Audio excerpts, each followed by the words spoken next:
As with all acts of intimacy, kissing with a narcissist is a very unpleasant experience. It leaves a bad taste in your mouth, literally and metaphorically as well. You feel confused and disgruntled because some of them passionately kiss in the beginning to leave an impression. Others can't do it. They fake it, but it feels quite robotic. You wonder what's going on because you feel like you're kissing an inanimate object. You are interacting with a robot. Hi, I am Danish, a narcissistic abuse recovery professional. Today in this episode, we're going to talk about why kissing feels so robotic with a narcissist. If that sounds interesting and you're eager to learn more with me, please make sure to subscribe before we begin.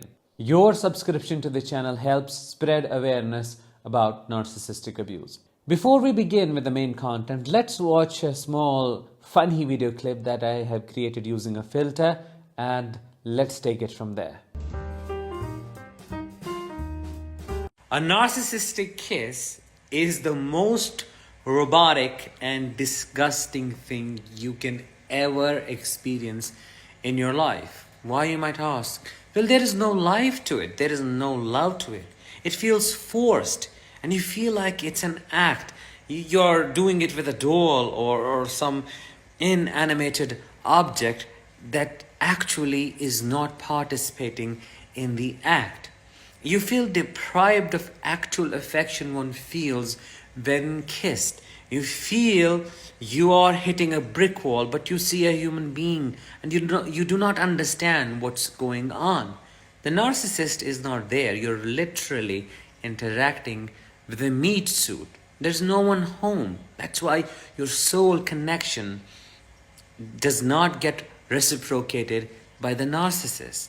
How have you experienced it? Let me know in the comments. The experience of intimacy with a narcissist varies from one survivor to another. Why?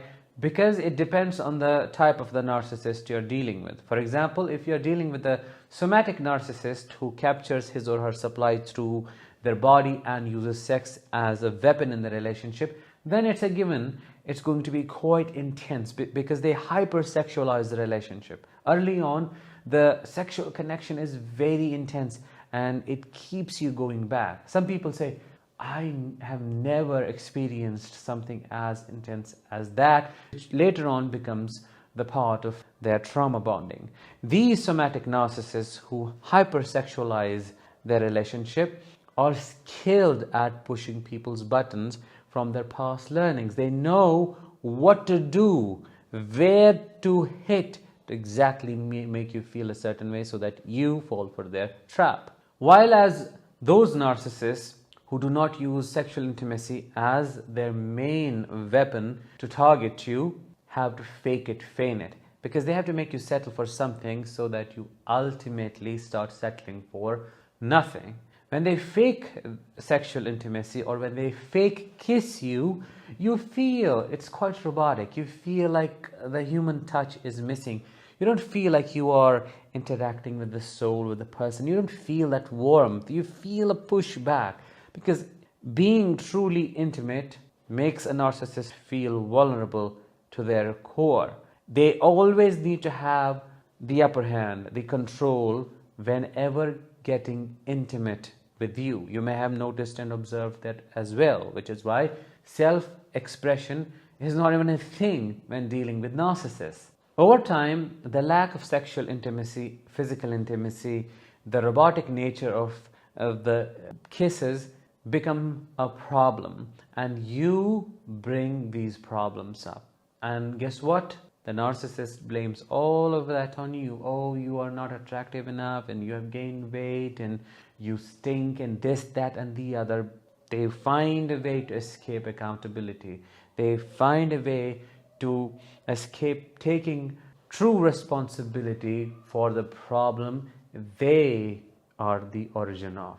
As time passes and the relationship progresses, you feel like you are being violated, you're being used. You feel like you are being used as a replacement of a toy, and the kissing ultimately goes away. They don't want to kiss anymore. Even these hypersexual narcissists who use it as a weapon they stop doing it because they're not interested in any of that. Humans kiss. Why?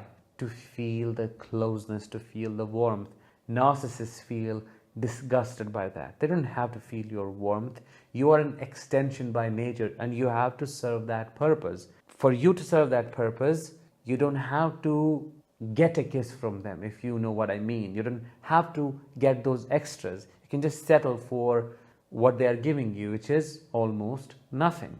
I know many survivors, seen them, witnessed all of that happening, who settled for nothing in the name of physical intimacy in the narcissistic relationship. No hugs, no kisses, just getting used and thrown away as a toy.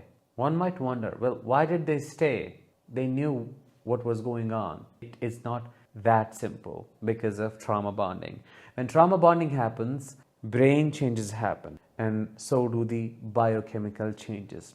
I'm talking about the cocktail of hormones such as dopamine, oxytocin, serotonin, endorphins, cortisol, adrenaline, and noradrenaline. Mix all of these up and you have hell of a mixture. The narcissist deprives you of affection and connection. You don't feel connected with them. You want to feel them, you want to see them, you want to be seen by them. And the only time that possibility arises is when they are being physically intimate to you. Even though it is quite robotic in nature, it's like they are having that physical intimacy with themselves because it's a show for them, it's a performance for them.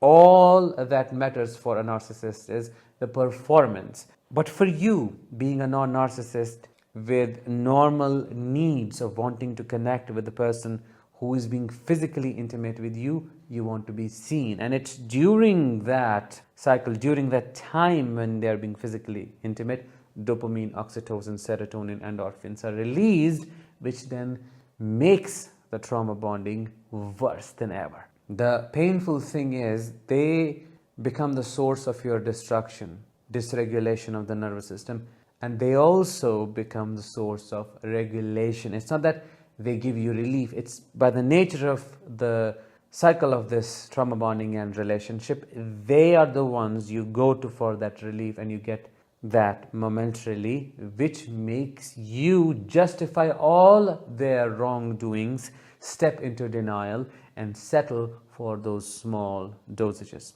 Do you understand how it works and why you should not blame yourself and why you must be compassionate towards yourself? I truly hope you do. Talking about those narcissists who kiss you passionately in the beginning, it feels so good, it feels so amazing, you feel touched. You may think, well, probably they were into me. What happened? I mean, did I start smelling bad? Did I change? What's going on? Do I need to change something in myself? No, that was not the case. It was a performance for them. They had to get that, wow, I have never had a feeling like that. Where did you learn that? How can you be such a great kisser? That is what they wanted to hear from you. They're driven by validation, attention, admiration. Oh, you are the best, you're the amazing, you're better than me. That is what they need from you. So that is the source of their motivation. That's why they put in all those efforts to truly get a hold of you. But then later, when there is no need of impressing you anymore, since you're already under their thumb and under their spell, they don't feel the need of putting in all those efforts, which tells us two things. One, they're extremely selfish, which you already know, and everything is about them. They're egomaniacs. Two, they do have the capacity of putting in the efforts. They know what the right thing to do is. They know what you want, but they choose not to do the right thing, because by making you beg for breadcrumbs, by making you chase them, they feel important, and that is what their sadistic pleasure is. In conclusion, I think it would be right to say there is no passion in a narcissist's expression of physical intimacy. It's always filled with dispassion, but they feign it in the beginning. They make it seem like they're full of passion, they're into you, they like you, they hypersexualize the relationship, some of them, while others are not capable of doing it they blame it on your attractiveness. The point that we need to draw here is it's not about you. It's not about your attractiveness. It's not about your sexuality. It's not about who you are, but what they are and why they are doing what they are doing. Which essentially brings this episode to an end, and we can conclude narcissists cannot be truly intimate in any way because there is no emotional body. As I keep saying it, there's nothing within that could sustain it. I'll talk with you in the next one. Until then, as always, let the healing begin and continue.